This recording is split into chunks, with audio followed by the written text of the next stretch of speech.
Welcome to No Stats, where we call it how we see it. Drum roll, please. Feature 2023 NFL Draft concluded the other day. Some really nice moves. I think this was one of the more unpredictable drafts that we've had in some years, right? We had the quarterback controversy. Who was going to go where? I think we spoke about this during the mock draft and in a few videos. We knew Bryce Young was going to go one, but it was a question mark everywhere else. And I think a lot of things surprised me. But I want to get into it. So first, C.J. Stroud, right? When we did our mock, there was rumors coming out that the Texans didn't like C.J. Stroud, and they were either going to trade that pick or get Will Anderson Jr., right? So we went Will Anderson Jr. in the mock draft. And we wasn't all the way wrong because they drafted C.J. Stroud at 2 and then traded back up to 3 to get Will Anderson Jr. So the Texans was all in early. They got their face of their offense, their quarterback, and C.J. Stroud, and then they got their face of their defense, the defensive end, Will Anderson Jr. from Alabama. So I want to start there. How do you look at the Texans, right? From making that trade, they traded a first round pick next year and number 12 that they had in this year's draft to move up to 3. In order to get Will Anderson Jr. So do you like that with them getting, those two players? How you feel about that one? I like the plays on both sides of the ball to get like 2 players with that much upside to bolster both ends of the ball. I think they're trying to fill that J.J. Watt void. Get that defensive presence out there, to help get guys right going into the next season. I like the C.J. Stroud pick because it gives them a franchise tool, somebody that can build around going forward. It's crazy because I think we had him dropping to like 11. Yeah, and, we had Stroud dropping. For him to go this high though, it just shows that the Texans are ready to start moving in the post Deshaun Watson, moving in that direction of that rebuild. And this is a lot of promise, man. You know what I'm saying? They get a couple seasons under their belt, build this up, retool next season as well. Yep. Houston, I agree. We have a problem. I agree, bro. And I heard Colin Cowherd, and he's one of my favorite analysts because I feel like he keep it, clean cut, keep it real. He don't really play any favoritism, and he know his shit. But he said, shout out to the bull, man. Texans. He said the Texans, right? He said they had a vision, a plan, and they executed it. He said vision, plan, and execution. If you're doing that, I'm fine with it, right? But other teams, and I don't want no teams under the bus, but you can see it's like, what's the plan here? What's the vision? What are you trying to do? Are you just drafting players? But at least Texans are like, all right, we're getting our quarterback. So our quarterback, check that off the list. They got their coach. They got from San Fran. They got Ryans. They get their defensive end, and now they're trying to build on from there, right? They had some other good picks in the draft. I'm drawing a blank on who it was, but they had some really good picks. I don't think their draft was in the bottom half of the draft, and I think this is a good momentum moving forward for the Texans, right? I think they get Michi back, the wide receiver they drafted last year. They got Damian Pierce, who burst on the scene as a running back. They did lose Brandon Cooks, but you're moving in the right direction. You're getting the important pieces. And things like that. What you piggyback off what you said earlier too, about teams don't have no direction or don't even know where they're going. It's like you get your feet stuck in the mud sometimes, and you see it in the NBA a lot as well. Sometimes it's like, we give it one more year? Oh, damn, do we pick this guy up? And, you're trying to get all the right pieces to fit into the puzzle. And a lot of teams get stuck in that mud, bro. And I think for the Texans to go through what they went through with Deshaun and make this, can't really call it a quick turnaround yet until they get on the field. But, this is nice. These 2 picks right here, this was phenomenal for them going forward. I agree. And I never mind the aggressive approach. Because at least you're. This is going to sound very elementary, but at least you're trying, right? Yeah. You're trying to improve your team, and you're being aggressive, and you're making those big jumps. I like that more than the safe and steady way. And I want to talk about Bryce Young and these rookie quarterbacks, but I feel like this is the perfect segue with the aggressive talk. The Philadelphia Eagles traded up from 10-9 to get Jalen Carter out of Georgia. They then proceed to take Nolan Smith at 30, another Georgia product. They then trade for DeAndre Swift, another Georgia product, but he left Detroit, the Detroit Lions, and during the draft. I didn't know about that pickup. Yes. So they pick a DeAndre Swift.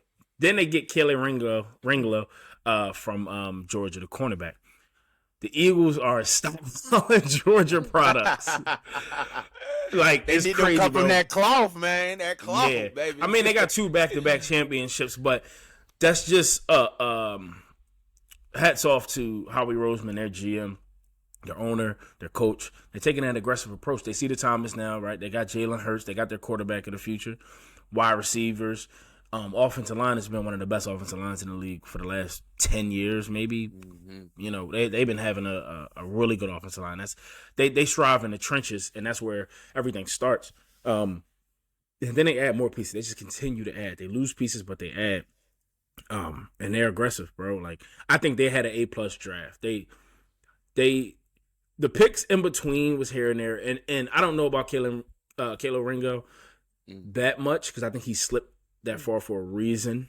But a guy that has championship experience, you take that risk on, and then you have the question mark around Jalen Carter, right? Because a lot of people said he was the number 1 player in this draft, and he was projected to go early before, that news came out about I don't really like to talk about people's personal business, but they had that incident on campus where someone lost their life in that car incident, and Jalen Carter was, involved in the conversation of that.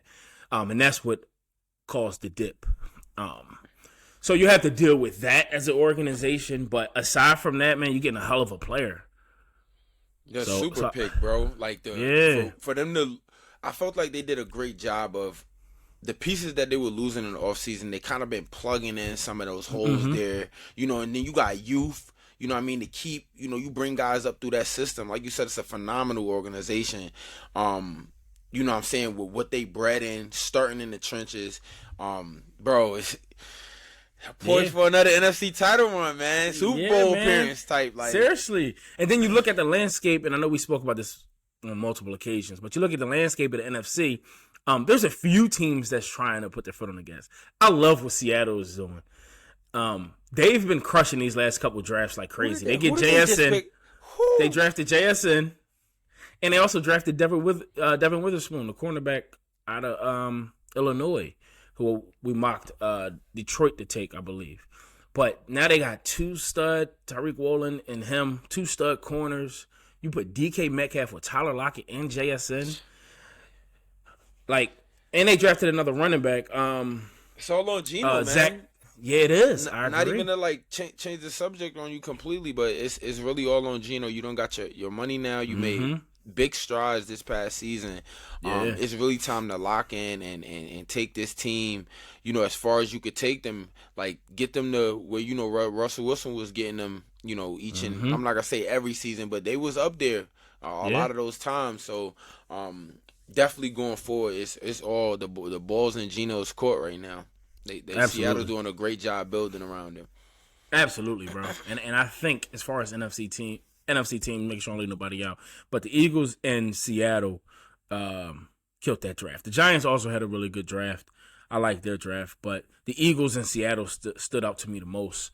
I think everybody knew the Eagles had a good draft. Like, I seen something on Instagram, and it was like, who had the best non-Eagles draft? And that just lets you know, how they crushed the draft. Before we switch to the NFC and we talk about a couple draft classes, I want to touch on the quarterback. So Bryce Young did end up going number 1 to Carolina, which I think, like I said, everybody pretty much knew at that point. His production speaks for itself. The height was the thing that everybody was knocking. They see Kyler Murray and how he struggles sometimes, and specifically in that playoff game against the Rams 2 years ago. And that height starts to be a bother. I heard a dual threat Drew Brees floating around. Yeah, a lot of people are saying that, but the production you can't knock, right? So you just get him some, and he's played in the SEC, and that's the closest you're going to get to NFL football in college. Mm-hmm. So he played with some big dudes against some big dudes, and you set the field for him. You give him some weapons. You give him an offensive line, a good coach. And you see what you can get out of him because, like you said, Drew Brees wasn't all that big. Russell Wilson isn't all that big, right? So you have your diamonds in the rough, and you just hope that this is a guy. I think they did the right thing by getting Bryce Young. They've been adding some pieces around him. They added another receiver, if I'm not mistaken. I gotta check. The Panthers did grab another receiver though, but I like what they're doing. I know you've been big on these guys. Yeah, bro. I like what they're doing because they're in a division with the Saints, right? Where we got that question mark at quarterback. I mean, at coach, but they did get a quarterback in Derek Carr. The Bucks is gonna win that division. I'm sorry. You bro. keep saying I'm that, sorry, bro. I'm The Bucks. Sorry, bro. You ready? You ready for this? The Bucks gonna bro. finish in last place in that division. No, they won't, bro. I'm telling you, bro. Baker's gonna turn a lot of heads. I'm gonna keep saying this. Baker's gonna turn a lot of heads.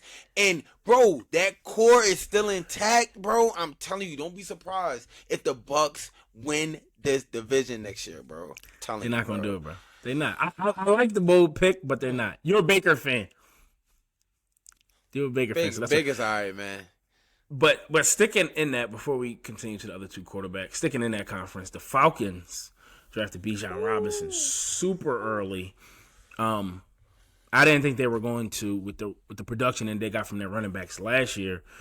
But they pulled the trigger on Bijan Robinson, and we were talking about bad teams drafting running backs, and because of the short shelf life, is it worth it? Is the value there on the pick? Because you end up in a position like the Giants. As soon as you start to get good, if you do, now you got a franchise tag to running back. You don't want to pay him because you feel like he's starting to decline. Like I said, because that shelf life is so short. So how did you feel about the Bijan Robinson pick? It'll be exciting fantasy-wise and to see him play, but as if you were the GM of the Falcons, is this a move you would have made? Honestly, no. I was surprised he went that high because you don't usually see running backs, go that high. I was like, he's phenomenal. But I wonder what the Falcons saw. Like you said, their running backs had, all right seasons last year. Yeah. I really like Cordell Patterson. Tyler Jarrett. Yeah, they got some nice running back. Crazy. But to have upside like this, maybe they can do a couple different things that we haven't seen before. Like the league is, I know we're in this era where the running back shelf life is, a little down and stuff, but maybe they could do something with that three-headed monster back there. Put Cordell Patterson and maybe some, wing back positions and stuff, slot back. And like I said, I got to see what the Falcons seen on this because obviously they seen something. I thought they would have went maybe with a receiver here, maybe even I know what was their quarterback, Ritter, right? Yeah, Desmond Ritter. And it seemed like they turning the keys over to him.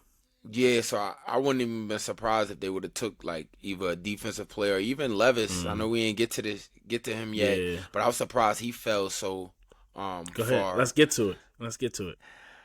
Out of the first round, bro. Until you got to the point where they kept showing him, bro. They showed him so many times. I think the number was like 33 times they showed him on TV during the draft for that first round. And he didn't get picked to the point where day 2 he didn't even come to the draft. He just chilled in the house. I was big. I thought he was the Colts guy, man. Me too, bro. But you know what that showed me. And we're kind of going to talk about both quarterbacks, I guess, since you brought up the Colts, which is a good point. The Colts took Anthony Richardson, and that just showed me that the Colts are at that point. Sometimes you get franchises who don't go away from the status quo, or at least their status quo, right? They like, this is the type of football we play. This is the guys we bring in, and that's it. But they went with Anthony Richardson, and I think that a lot of that had to do with Shane Steichen, offensive coordinator for the Eagles this past season, and what he was able to accomplish with Jalen Hurts. You've seen Jalen Hurts take a massive leap. I think all of that was within him, and I think a lot of that credit does go to Jalen Hurts. I think a lot of people see the production that quarterbacks have with offensive coordinators and automatically give the offensive coordinator a lot of that credit. But I think Jalen Hurts is one of them guys who, was going to do this regardless. But they seen what Shane Steichen did in Philly with Jalen Hurts. And I think Shane Steichen was like, listen, I can do the same thing with Anthony Edwards. Freak athlete. If he has that work ethic like Jalen Hurts has, he can replicate that. So how would you have taken Levis? Taking Levis there? I mean, now that you put it like that, because what I was gonna say too, to add to what you said, like with the offensive coordinators, I think when you look at like the, and I know Andy Reid's the coach for Kansas City, but you look at that dynamic that him and Mahomes built, sort of the dynamic that's built in Philly with Jalen Hurts. Even the Bills have a certain system that they run with Josh Allen, but when you get that connection, if you could build the right system around these quarterbacks and they flourish in it, I can see that's why the Colts, really went with Richardson on that. So, it gives a different outlook. Super athlete. So imagine the things he can draw with him. Yeah, absolutely. But I thought somebody else would have snagged Levis, man. Yeah, me too. I kept thinking, as the picks passed, you're like, okay, they need a quarterback. But then once you got to like 26, 25, I think it was like Bills. I forget who was in between, but it was Bills, Bengals, Eagles, Niners, Chiefs. And then once you got to that point, you were like, okay, none of these teams need quarterbacks. He's not going tonight. Which I think shocked a lot of people because you just seen the percentage of him falling. Like they said the percentage of him going in the top 5 or top 10 was like 95%. And he kept falling out. And then eventually went to the Tennessee Titans in the second round. I was going to ask you, is Ryan Tannehill still your starter? Yeah. If you're the Titans? I think so. At this point, I thought they would trade him. I think at this point, you stick with Ryan Tannehill. You kind of groom Will Levis. If you're in a situation where the season's going downhill at the end of the season, you throw Levis in for a couple games. I think they might move off Malik Willis because that was a guy who they drafted last year. I brought him up. So they got 2 really young quarterbacks, projects to say the least, in their quarterback room. One of them has to go. Looking like the 49ers over there. Yeah, seriously. So one of them has I was surprised no moves was made for Trey Lance. Me too. I thought that was going to happen. I think it's still, there's still time to get that done. But I definitely thought that was going to happen during the draft. But hey, maybe the Niners were like, right now we don't see nothing. Let's wait it out. And they're just trying to play their cards until the right moment. I mean, that's a franchise that's been hitting on all cylinders outside of the quarterback position. So, I have the faith in them that they'll figure it out. But another team's draft that I was really impressed with, and I hate to say this because I hate the Steelers, but was Pittsburgh. They had a really good draft. They drafted I keep saying Bro Derek, but it's like Broderick. It's Derek Bro. Jones. Something like that. I'm gonna call him Bro. They grabbed Bro from right. They grabbed him from the tackle from Georgia. Like that a lot. I think he's a beast. He knows how to play winning football. That stuff matters. That winning pedigree, when you come from a team that wins and then you go to a culture like the Steelers, that stuff matters. And then they was able to get Joey Porter Jr. in the second round. We had Joey Porter Jr. mocked to them at that pick 16 or whatever it was, and he slipped. And they said the reason was because he only had 1 career interception. So a lot of teams was like, does he have a knack for the ball? So he slipped into that second round, and the Steelers were able to get him with the first pick in that second round. I wonder why his picks is so low. Yeah. So that's why a lot of teams, production matters. But the Steelers were able to get him in the second round. And then they got defensive tackle out of Wisconsin. They were able to get Darnell Washington, the big 6'7" tight end, 6'7", like 280 or something like that. Monster, bro. You turn Georgia, you watch Georgia games from last year when he's on the field, you're like, yo. Like, he just looks like a freak show. But he slipped. He was mocked to be a first round, early second round pick, and he slipped to, I believe, the third or fourth round because they were saying his knees were bad. Medical. Sometimes you get at the draft, you see players slip, and then reports come out that there's injury history or injuries that are existing, and that caused them to slip. They're like, I'm not going to draft this guy and get 2 years of him, and then he's going. When it's smoke, there's fire. So they like, I'm going to stay away from him. But the Steelers took a chance on him, and if they can, roll that 7, then, they got another big tight end, another prize possession. So they did good in this draft as well. Speaking of tight ends too, man, you see the Raiders plugged in there, tight end hole, give Jimmy G. Yeah. Give Jimmy G some Michael of the Mayer. middle. Yeah. Oh, the Yeah, damn they got product, Michael Mayer. baby. I like that pick. That was I like a Michael Mayer a beautiful lot. pick, man. Beautiful pick. He's not Darren Waller, but I think he could come in and Mm-hmm. you know what I'm saying, really make an impact early. Mm-hmm. Yeah, they're two different players, Darren Waller and Michael Mayer, but Michael Mayer is a better blocker, right? So you can run more play actions with Michael Mayer. He can get some of those contested catches that Darren Waller got. I liked Michael Mayer a lot. I thought he was going to the Bengals, and I think a lot of Bengals fans that I follow and Bengals page that I follow wanted Michael Mayer. Not this time, kiddies.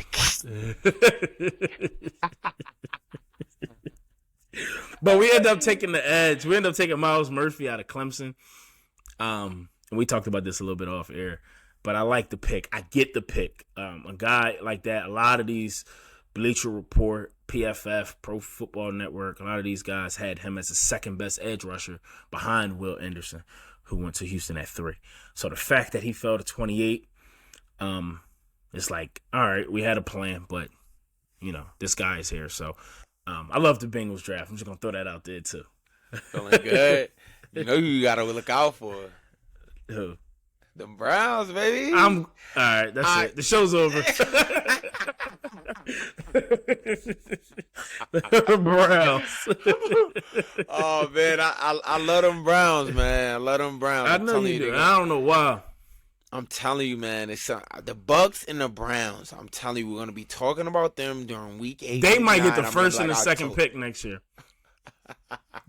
They in the Caleb Williams sweepstakes.